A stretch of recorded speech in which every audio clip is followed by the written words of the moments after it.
with project manager here at HACIA. I manage a contract with ComEd through the Future Energy Jobs Act.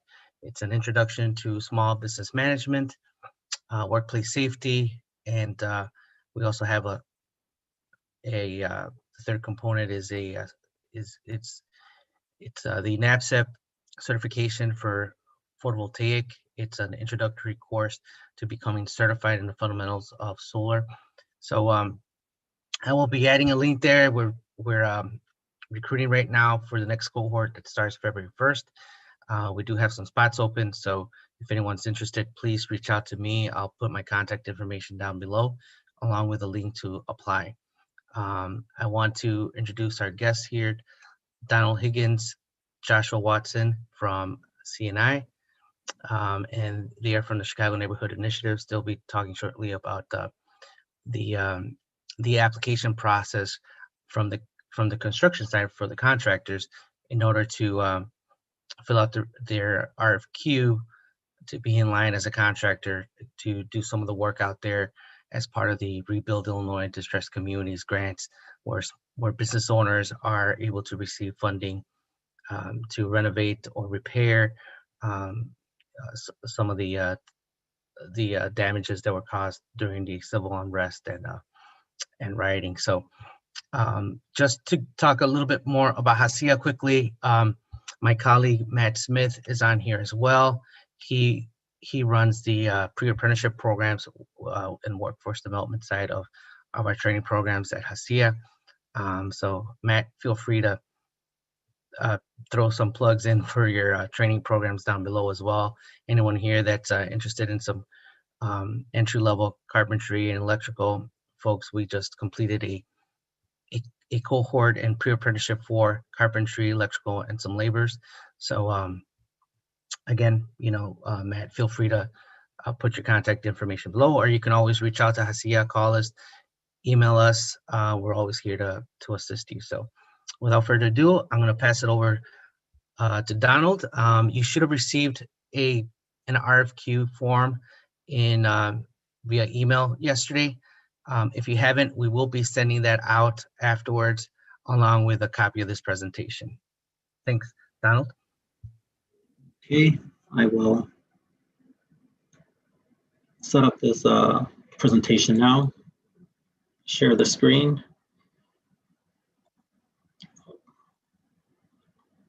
Can you see the presentation? Okay. Well, first off, I would like to thank Froylan, Christina, and the HACIA group for allowing us to speak and present on the Rebuild Distressed Communities grant program and provide this additional information to the contractors and to the other businesses who may be able to take advantage of this grant program or also participate in the grant program itself. So thank you again for allowing myself, my name is Donald Higgins, and my colleague Joshua Watson to present on this program.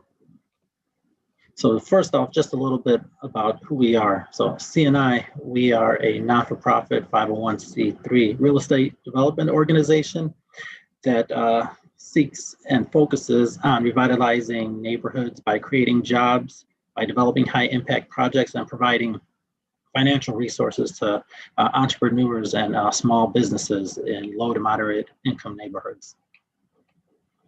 And now just a little bit about the Rebuild Distressed Communities program and what it is. So the Rebuild Distressed Communities program is a $25 million economic recovery program to support economically distressed businesses and communities that have sustained property damage due to the civil unrest on or after May 25th, 2020.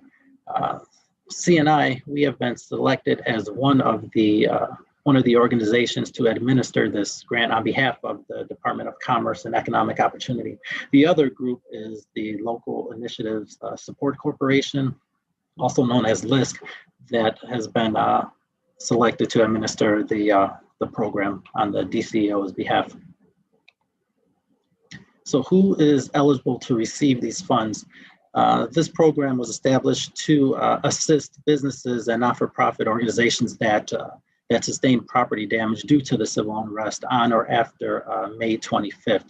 Also, nonprofits that can make neighborhood capital improvements in commercial corridors can also apply and are eligible.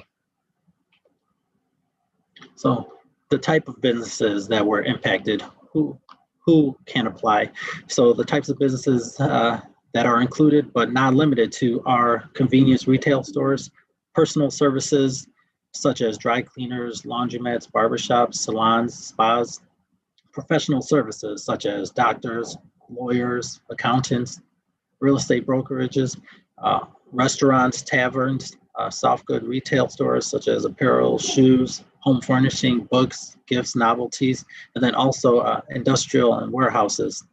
And also, the businesses or nonprofits must be located in a zip code that DCO has identified as eligible as part of the Economic Distressed Area Grant Program.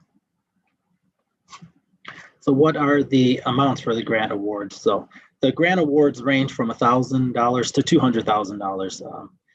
And again, these grant awards will be used to reimburse businesses for damages that they sustained and already addressed and paid for.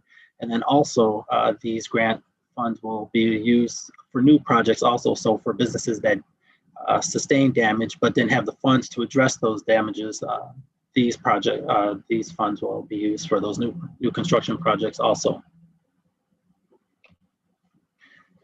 There are two tracks to this program. So first, the track one, which I just mentioned, was a reimbursement track. So for businesses that occurred damage and then paid for the damage, got their business open again, and were able to cover those costs, the first track is for them to get reimbursed. So as part of round one, we're going through reimbursing those businesses that paid for those damages.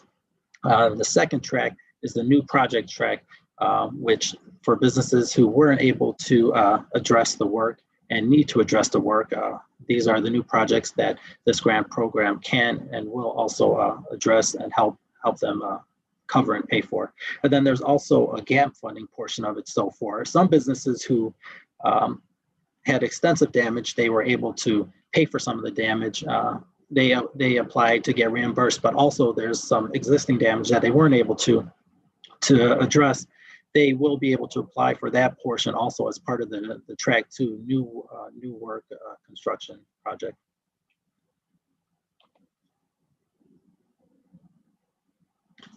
So how does this work? What's the process of the second track? And this is where the contractors really come into play. First off, as part of the application process for the applicants, they submitted their application with the scope of work and the damages that they incurred as part of the civil unrest. And then the architect, they will verify that work, the work required, and will adjust the scope if necessary. The architect, general contractor, will then verify the work process at certain milestones throughout the project until completion. Depending on the scope of work, a general contractor may be assigned to manage repairs. If it's an extensive project with multiple trades that are needed, may then hire the general contractor to manage the process and the multiple scopes of work. And then lastly, the grant administrator, which will be CNI or LISC, we're responsible for soliciting the bids for work and reserve the right to select the vendors and the contractors. So the grant applicants who receive the grants, they will not be selecting the contractors. All that will come through the grant administrator, which is CNI or LISC, or the inspecting architect will be sending those bids out to the contractors or the scopes of work to the contractors to bid on the work. So what are some of the eligible costs for this program? It's structural repairs or reconstruction of existing building structures, storefronts, entrances, doors, and brickwork, total repair, replacement of roofing and or windows, total replacement and installation of security shutters, lighting systems, electrical systems, and then also building additions and or other exterior work which will extend the building's useful life. And again, the eligible costs and the scopes of work must be bondable work that's being requested and being completed. The ineligible costs and expenses for the program are operating costs, including insurance, utilities, management fees, and maintenance, minor touch-ups, including painting, patching the roof, changing light fixtures, routine or recurring operational costs, or expenses that have already been reimbursed through a separate grant program. So applicants that requested the reimbursement, but those were covered by insurance or another grant that they received, those costs aren't eligible as part of this grant program. So this, from this slide on, this is where it really applies to the contractors and part of the RFQ process and how the contractors can become part of this program. So the program expects the projected scopes of work to include the following construction skills, but it's not limited to these to this work. So general contracting, carpentry, communication, electrician, electrical work, fence erector, glazer, masonry, cement, brick, tile, painting, pipe fitting, plumbing, roofing, sheet metal work, and sign hanging. And I'd just like to point out again, you see the expected work of painting. So in the previous slide, I stated that if it's a minor job, the painting is not included. But if it's part of a larger scope and a larger project where there's windows and drywall that needs to be replaced, and then the painting around that work, it will be included. So larger projects that include painting are part of this program. It's just not a minor work. If it's a minor work painting, that's not included as part of the scope or this project. So the contractor pre-qualification requirements, what are they? So as Christina pointed out earlier in this presentation, that they forwarded over to the contractors the RFQ that needs to be completed so that you can become a qualified contractor and participate in this program. And as part of this, part of the RFQ qualifications, we will be requesting or the statement of qualifications to be completed, the business license, general liability insurance, BEP certification if applicable, MBE, WBE certification letter, W-9 request for taxpayer ID number and certification, and then the contractors cannot be referenced on the Illinois debarment list. And again, I just want to point out the MBE, WBE certification letter. So contractors, they don't have to be MBE or WBE certified, but it will, we're looking for that, and it, where we entertain all the contractors if they are or if they aren't MBE, WBE certified. But then also, as part of this program, the state notified us and mentioned that if you're not BEP certified, they will help fast track that certification process. So if you are MBE, WBE certified and part of this program, they will expedite your BEP certification, and which is normally a multiple week process. They will certify you within 1 to 2 weeks if you're participating in this program and also part of the MBE, WBE, or if you are a certified MBE, WBE contractor. What are the contractor responsibilities? So first, let's provide the firm bids, quotes for the capital repairs in response to the solicitations developed on behalf of the RIDC grant recipient. Provide all equipment, machinery, tools required to complete the work described in the scope. Procure all equipment, fixtures, and materials to be installed. Schedule and execute work in a timely and professional manner. Notify business owner of anticipated changes to the schedule and any unforeseen conditions. And then lastly, provide warranties, waivers of liens, and manuals to the business owner after the work is complete. Also, performance bonds will be required as part of this project. So if the contractor is selected to perform work on one of the projects, they will be required to furnish a performance bond within 2 weeks of the notification of the contract award. And previously I mentioned that the grants range from $1,000 to $200,000, with some possibly being larger, which have to be approved by the Department of Commerce and Economic Opportunity. But the grant amount doesn't matter. If it's $1,000 grant amount or project cost, we're going to have to still require the performance bond. If it's $200,000 project, we'll still have to require it. So this is just a requirement across all projects. So these are the items that will be provided to the contractor that will be part of the bid package. The scopes of work, the insurance requirements, the bond requirements, and then also any photos or schematics if applicable. And then lastly, CNI will procure all site surveys and permits required for compliance. However, as part of the RFQ, there's a line question stated there, if contractors are familiar with the permitting process and if they've pulled permits with the city, because for some of these projects, that responsibility may be put on the contractor to also obtain some permits, easy permits if necessary. And then also the pay application documents. These projects will be paid out through a title company. So the participating contractors must provide the following statements, which are the GC's sworn statements, sub-trade agreements, certified payroll, construction schedule, partial final lien waivers, a warranty for completed work, and photos of completed work. And I just want to highlight one of the items here, which is the certified payroll. So all of these jobs are prevailing wage jobs. So as part of that, the certified payrolls are and will be required for these jobs. So again, just if that question was to come up, all these jobs and the workers are to be paid according to prevailing wages. And that was it. Here are some additional resources that you can go to if you have any questions. The local initiative support corporations email here, which is RIDC_grants@lisc.org, or CNI's email, which is the rebuildgrant@cnigroup.org.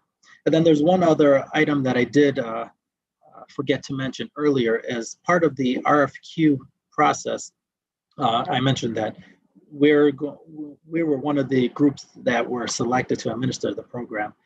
We received about $5 million to provide grants to the businesses. The other group is LISC, who they received about $20 million to provide grants to businesses. We're focusing on the south side and the south suburban zip code areas. And then also LISC, they're focusing on the north side, the west side, and they have other parts of the city.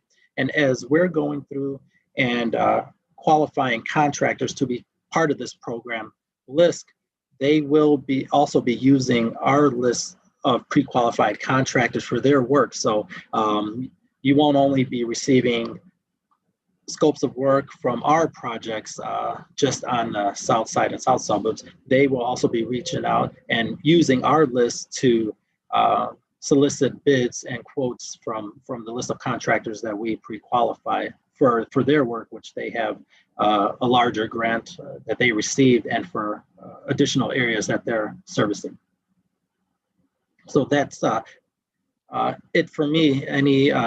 Any questions? I don't know if there have been questions posted in the Q&A chat that my colleagues been answering as I've been presenting, but if there's any additional questions, feel free. There is one question down there. I'll read it off to you, Donald. It says, what if you are BEP, but not yet MBE, WBE certified? Is there assistance for this? For the reverse route, if you're BEP certified, well, actually, see, normally we've experienced with if they were MBE or WBE certified with the state or with the city or county, they will help expedite the BEP process. Reversal, I'm not too sure about that if they are BEP certified, but not MBE or WBE certified. So there's not a process for us to help expedite that. If it's the other way, if they were already MBE, WBE certified through the city or state, we can help, or the state will help expedite that certification process to become BEP certified. Okay.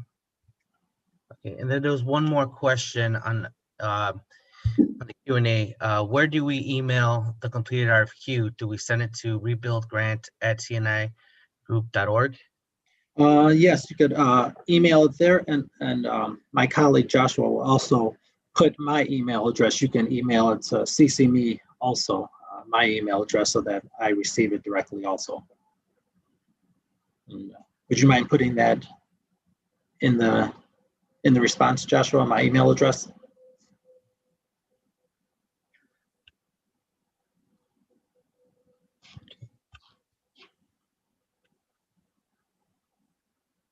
Okay, yeah.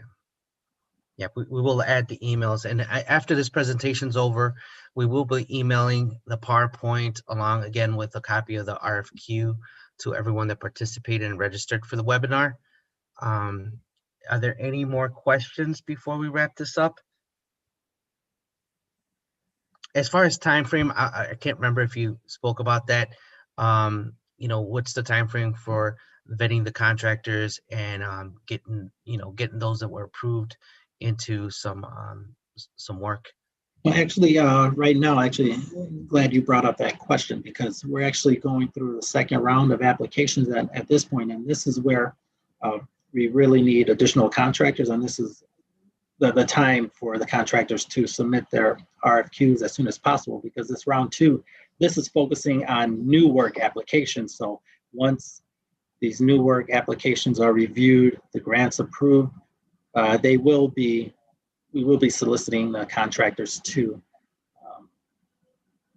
bid and provide bid on the scopes of work. So as soon as possible now, because this is where where we're really going to need contractors as part of this second round and third round going forward.